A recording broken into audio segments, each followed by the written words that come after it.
고맙습니다. 우리 같이 인사하실까요? 할렐루야. 천천히 우리 옆에 분들하고 잘 지내셨나요? 잘 오셨습니다. 라고 좀 앞뒤 분하고도 좀 같이 나누시면 좋을 것 같아요. 고맙습니다.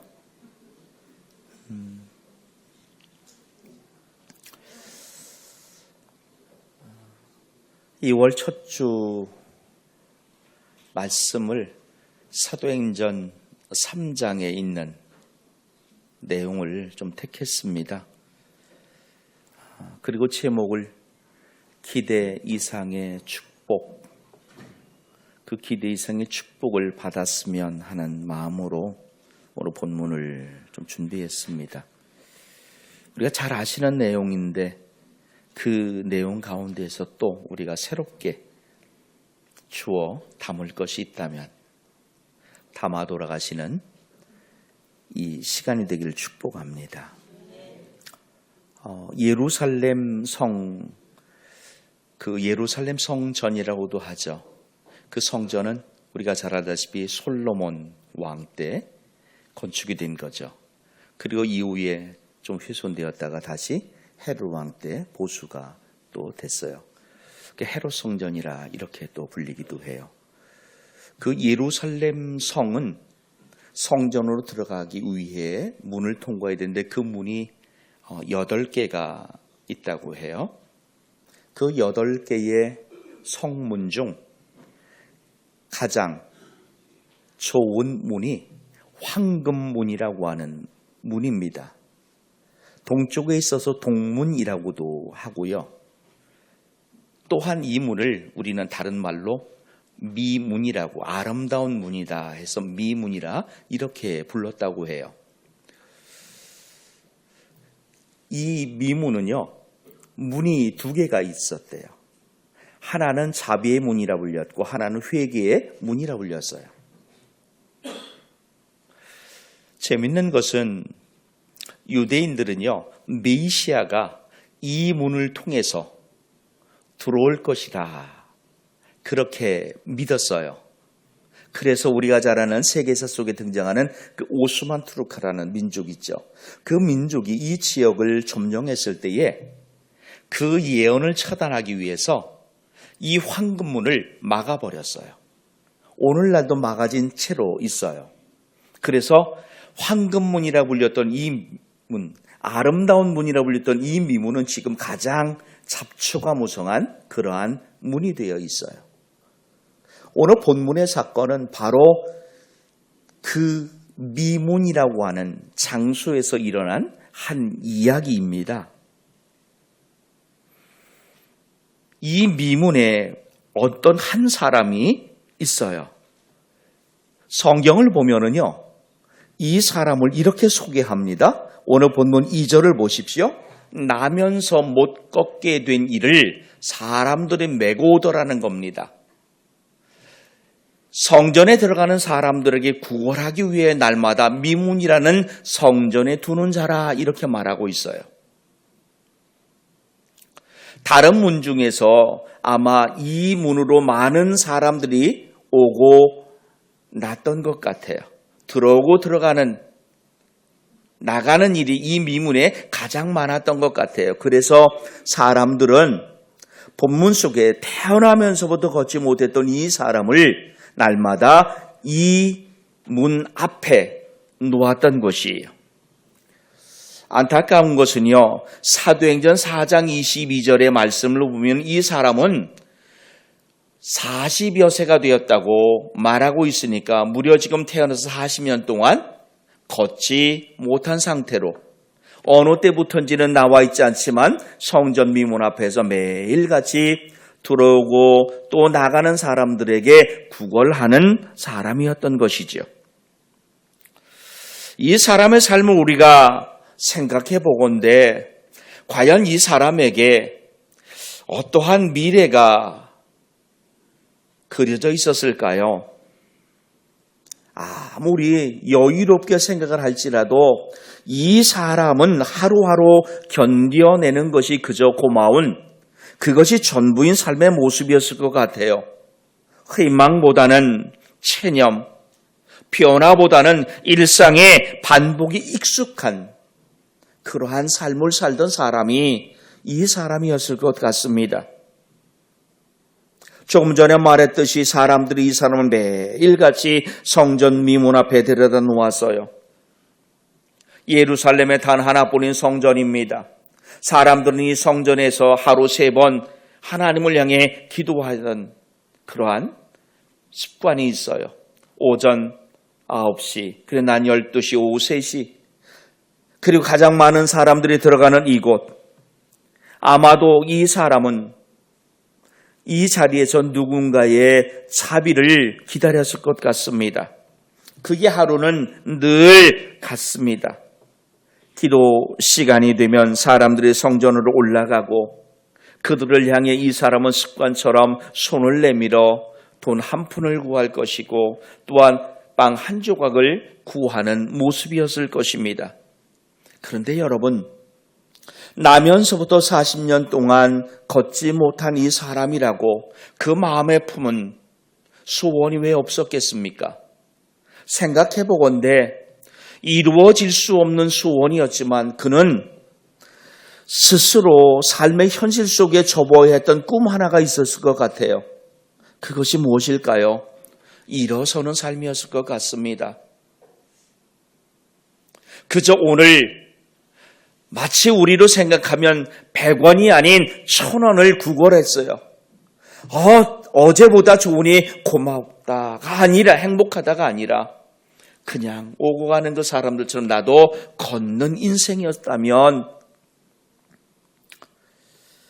그럼에도 불구하고 그는 자신이 걷게 될 날을 감히 생각조차 꺼내놓지 못하는 그러한 삶을 살아가는 사람이었을 것 같습니다. 그런 어느 날 이 사람의 인생이 송두리째 바뀌는 하나님 은혜가 임하고 있어요. 오후 기도 시간입니다. 베드로와 요한이 성전에 올라가고 있다고 성경은 친절하게 그 시간을 설명합니다.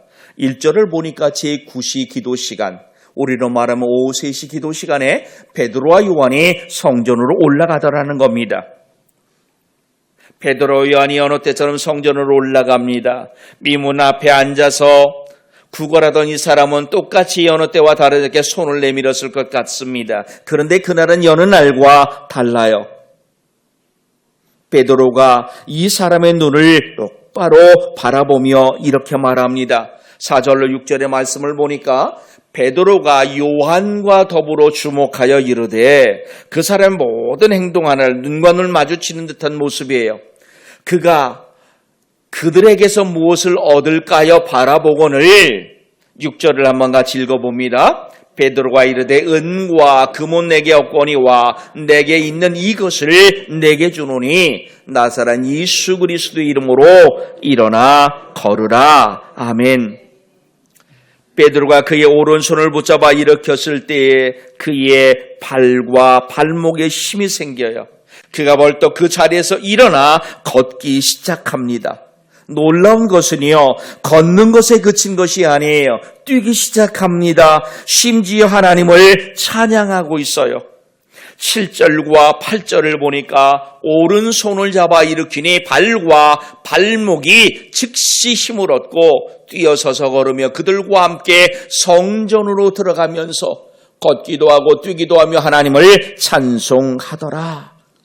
나면서부터 걷지 못하던 이가 꿈만 같은 놀라운 기적의 은혜를 경험합니다. 그랬더니 그가 한 일이 무엇입니까? 아무도 시키지 않았는데도 불구하고 성전으로 들어가는 모습을 보이고 있어요. 맨 처음 그가 한 행동이, 걸은 후에 맨 처음 한 행동이 교회를 찾는 것과 다르지 않은 것이죠. 왜 그가 성전으로 들어갔을까요? 지금 자기에게 임한 그 치유의 기적이 베드로가 아닌 하나님으로 비롯됐다는 것을 시인하고 있기 때문인 것이죠.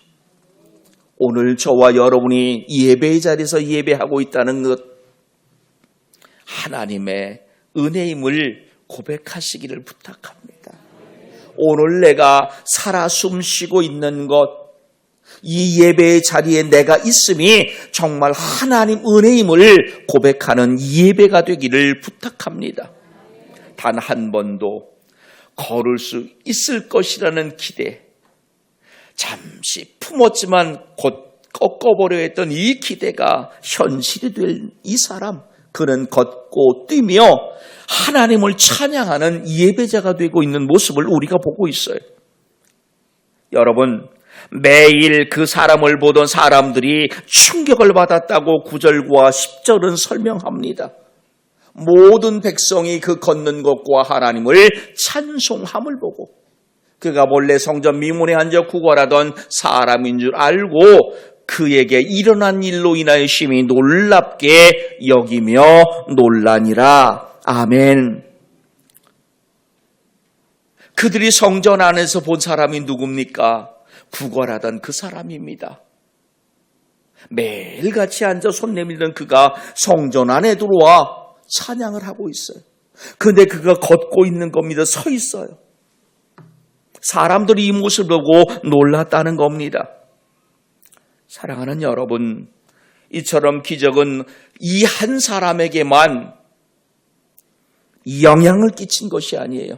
그를 둘러싸고 있는 주위 모든 사람에게도 영향을 끼치고 있다는 겁니다. 오늘 우리가 드리는 이 예배가 나 한 사람 우리에게만 임하는 하나님 은혜의 체험장이 아니라 세상 사람들에게도 영향을 드러내는 예배가 되길 축복합니다. 오늘 우리가 이 교회가 기적의 중심, 기적의 주인공들이 되기를 주의 이름으로 축복합니다. 실제로 여러분, 오늘 이 본문의 장면은 단순한 기적 이야기로 끝나지 않아요. 복음이 실제로 사람에게 어떻게 임하고 어떻게 그 사람의 삶을 바꾸는지를 생생하게 보여주는 장면입니다. 예수님이 부활하신 후에 성령 받은 교회가 세상 속에서 처음으로 복음을 전합니다. 그리고 그 복음의 능력이 현실 속 한 사람의 삶에 나타난 그 회복의 역사가 오늘 이 3장 1절로 10절에서 경험하고 있는 이 사건인 것이에요. 단순히 병이 고쳐진 사람을 넘어 하나님께 기뻐하며 감사드리는 사람, 그게 오늘 본문 미문 앞에 앉아있던 이 사람입니다. 그의 삶은 하나님이 어떠한 분이신지를 보여주는 삶의 증거, 삶의 증언자가 되고 있다는 것입니다. 여러분, 성경 어디에도 이 사람의 행적은 여기로 끝나요. 사람들에게 놀람을 주고 있어요. 왜요? 그가 서서 걷고 찬미하는 모습을 보인 거예요. 성경 어디에도 이후에 이 사람의 행적을 기록하고 있질 않아요. 그런데 유대인의 당시 율법과 문화적 관습으로 생각해 본다면 이 사람은 하나님으로 받은 이 은혜를 결코 자기 혼자 가지고 있지 않았을 것 같아요. 여러분, 하나님의 은혜는 흐를 때 더 큰 복이 됨을 믿으시기 바랍니다. 하나님의 은혜가 다음 세대로 이어져야 할 이유가 여기에 있어요. 고인물은 썩어요. 그런데 흐르면은요, 그 물은 채워지는 은혜로 임하게 됨을 믿으시기 바랍니다. 여러분, 요즘에는 그렇게 안 하지만 저희들 어릴 적에는요, 채우든 안 채우든 꼭 돼지저금통이 집안에 하나씩 있었어요. 뭘 하고자 하는 거죠. 어른들도 가지고 있었고 애들도 가지고 있었어요. 자기를 위해서 돈을 넣기도 하고 무언가 목적을 가지고 돈을 넣기도 해요. 그런데 유대인들에게도요, 이런 비슷한 그러한 습관적 행동이 있었어요. 푸슈케라고도 하고 푸시케라고도 하는 거예요. 유대인들은 율법을 목숨보다 중요하게 여겨요.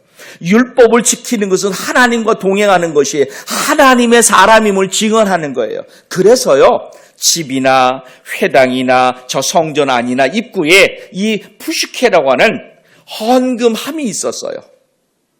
구제함이에요, 정확하게 말하면. 그리고 더 웃긴 거는요, 이 구제함은 동으로 만들어졌대요. 왜 동으로 만들어졌을까요? 왜요? 예?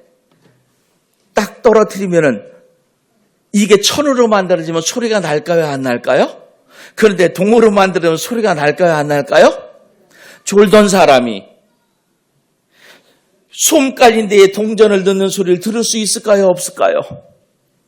졸던 사람이 이 동으로 만든 데에 동전을 넣었다면 깰 확률이 있을까요? 없을까요?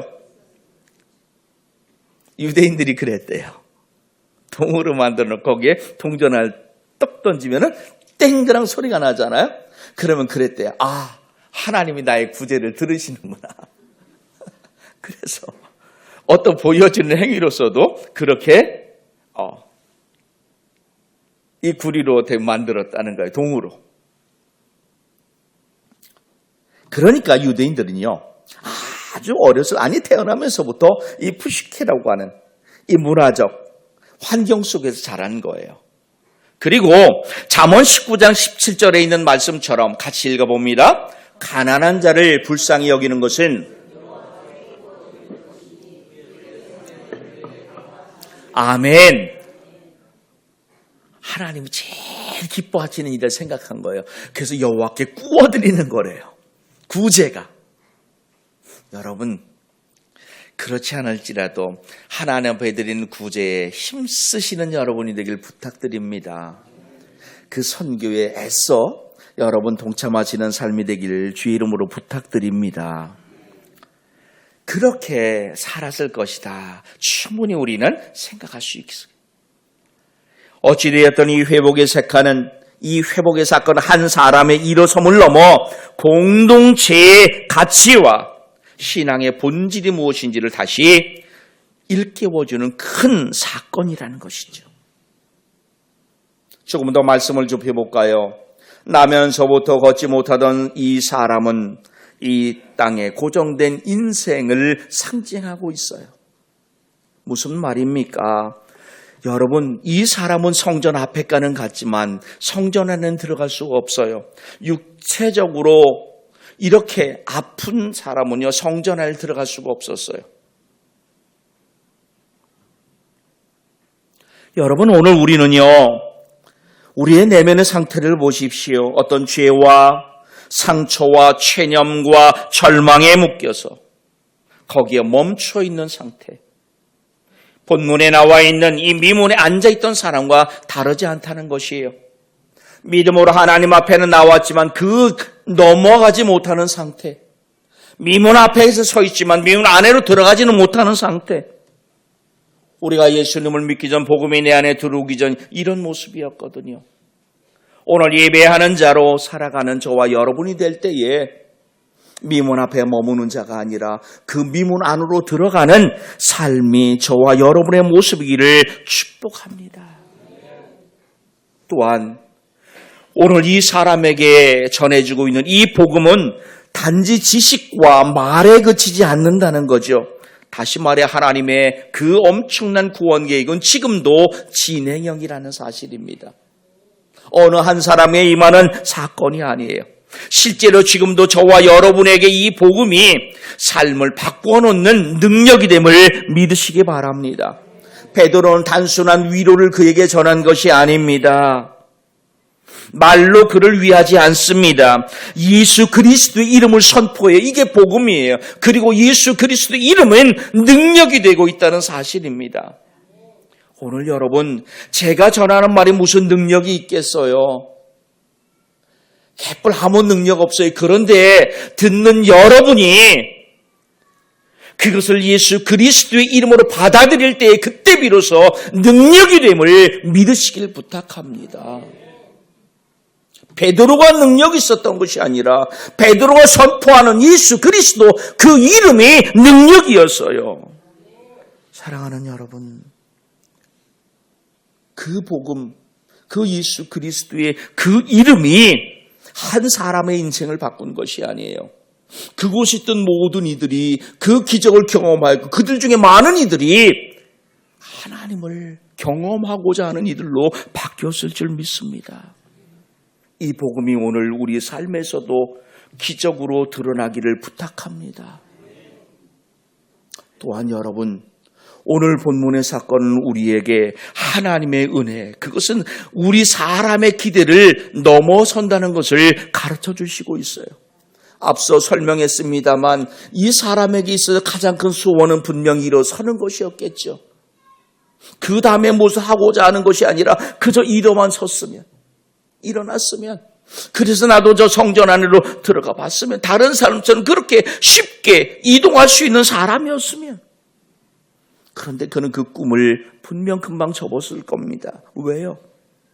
그 기적은 그에게 가당치 않은 기적이라 생각했을 것이기 때문입니다. 그런데 하나님은 그 기대를 넘어 또 다른 은혜를 베푸시고 있다는 사실입니다. 오늘 우리가요, 삶의 자리에서 많은 문제를 놓고 하나님께 기도합니다. 그런데 하나님은 그 문제에 대한 해결에는 그 존재 자체를 해결해 주시는 분이라는 것을 믿으시길 부탁합니다. 미문에 앉아있던 자가 아니라 하나님 안에서 성전 안에 들어가 찬미하는 자로 바꾸어 주시고 있다는 겁니다. 여러분, 오늘 저와 여러분의 삶이 성전 미문에 앉아있는 자의 삶이 아니라 저 성전에 들어가 기뻐 뛰며 찬양 찬미하는 자가 되기를 주의 이름으로 부탁합니다. 그 기대 이상의 축복이 오늘 이 사람에게 임했어요. 하나님의 베드로 사도를 통해서 이 기적을 경험하게 한 것이에요. 오늘 우리가 경험을 하는 자가 되길 바랍니다. 기적을 경험하는 자가 되길 부탁합니다. 기적을 바라보는 자가 아니라 기적의 중심에 이 교회가 저와 여러분이 있기를 주의 이름으로 부탁합니다. 그래서 오늘 우리 말씀을 조금만 더 좁혀보자고요. 여러분, 본문 2절의 말씀을 한 번만 더 볼까요? 우리 이 기적이 임하는, 기대 이상의 축복이 임하는 조건이 이 본문 2절 안에 두 가지가 나오네요. 그게 뭘까요? 저는 이 두 단어인 것 같아요. 날마다라고 하는 이 단어입니다. 그리고 성전 문이라고 하는 이 단어예요. 이 사람은 날마다 같은 자리에 있었어요. 어떤 인내, 끈기, 그죠? 이런 것을 이 사람을 통해 볼 수 있어요. 그리고 그 자리에서 그는 기적을 경험해요. 하나님을 만난 은혜를 경험하고 있어요. 날마다. 그리고 성전 미문이라고 하는 이 생각을 여러분 생각해 보십시오. 성전 가까이 있는 자예요. 우리가 맹모 삼천지교를 잘 알잖아요. 맹모 삼천지교를. 세상 행복판이 아니라 하나님 임재 가까이에 있는 저와 여러분이 되기를 부탁합니다. 지금은 됐습니다만 요 성동 광진 지방에 갈보리 교회라고 있어요. 강문호 목사라는 분 여러분 아시죠? 여기에 예전에 치과가 있었던 고 김아무개 장로님이 있어요. 이 장로님이 돌아가시기 전에 그랬대요. 제가 목사님, 이 치아는 책임지겠습니다. 그래서 예전 그분이 집회 때 설교를 하는데 자기 안에 금이빨이 3개래요. 7개래요. 그분이 7개까지 해주시고 돌아가신 거예요. 그런데 평생에 그의 좌우명같이 이렇게 새겨진 말이 그 장로님이 해준 말이랍니다. 이 성경 말씀도 붙들고 있지만 하나가 뭐냐면 그분이 이렇게 말을 하더래요. 목사님, 나는 치과 의사라 평생 동안 놀아도 이 병원 안에서 놀았습니다. 출근부터 퇴근까지 그의 삶의 터전이 이 병원이었다는 거예요. 그 병원 안에서 언제든지 환자들이 찾아오면 진료할 수 있도록. 그러면서 목사님한테 그러더래요. 목사님의 놀이터가 교회가 되세요. 그래서 그분의 그 말씀이 그의 좌명처럼 그래서 평생 교회를 떠나지 않았대요. 항상 이런 놀이 즐기는 것보다 교회 안에 있기를. 여러분, 저와 여러분에 있어서 놀이터가 이 교회의 일을 축복합니다. 그래서 가까이 있는 거예요.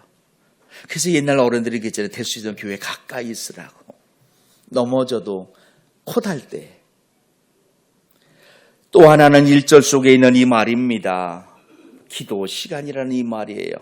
기도 시간에 어느 기도하는 자를 통해서, 기도하러 들어가는 중을 통해서 기적을 경험하게 돼요. 오늘 저와 여러분에게 이 말, 그 기적이 하나님 직접 나에게 줄 수도 있고 누군가를 통해서 줄 수도 있어요. 그 사람은 분명 기도하는 사람일 것이에요. 그리고 마지막 6절을 보십시오. 뭡니까? 예수 그리스도의 이름이라는 것입니다. 모든 변화의 핵심이 예수 그리스도임을 믿으시기 바랍니다. 회복의 능력, 구원의 능력, 새 생명의 능력, 바로 예수 그리스도입니다. 오늘 본 말씀을 통해서 말을 전하는 저나 듣는 여러분, 우리 한번 같이 이 말씀을 조금만 집중해 보면 어떨까요? 혹시 우리가 영적으로 앉아 있는 신앙은 아닐까요? 그저 기대하지 않고 변화는 어렵다고 스스로 단정하고 그저 그 익숙한 현실에 머물러 있는 삶은 아닌지, 그러한 우리에게 하나님은 이렇게 말씀하실 것 같아요. 나사렛 예수 그리스도의 이름으로 일어나 걸어라. 아멘. 저도 이 시간 2월의 문을 열고 있는 26년을 걸어가고 있는 여러분에게 이렇게 선포하고 싶어요. 나사렛 예수 그리스도의 이름으로 일어나 걸으라. 아멘. 우리 옆에 분 좀 봐주세요. 나사렛 예수 그리스도의 이름으로 일어나 걸으십시오. 아멘. 그리고 한 번만 더 이렇게 할까요? 올해 당신은 당신이 기대한 그 기대보다 더 큰 기적을 경험할 것입니다. 옆에 분들하고 좀 기도합니다. 하나님, 삶의 자리, 기적의 자리이게 하시옵소서. 기대보다 더 큰 기대를 경험하는 삶이게 하시옵소서. 감사하며 예수님의 이름으로 축복 기도하옵나이다. 아멘.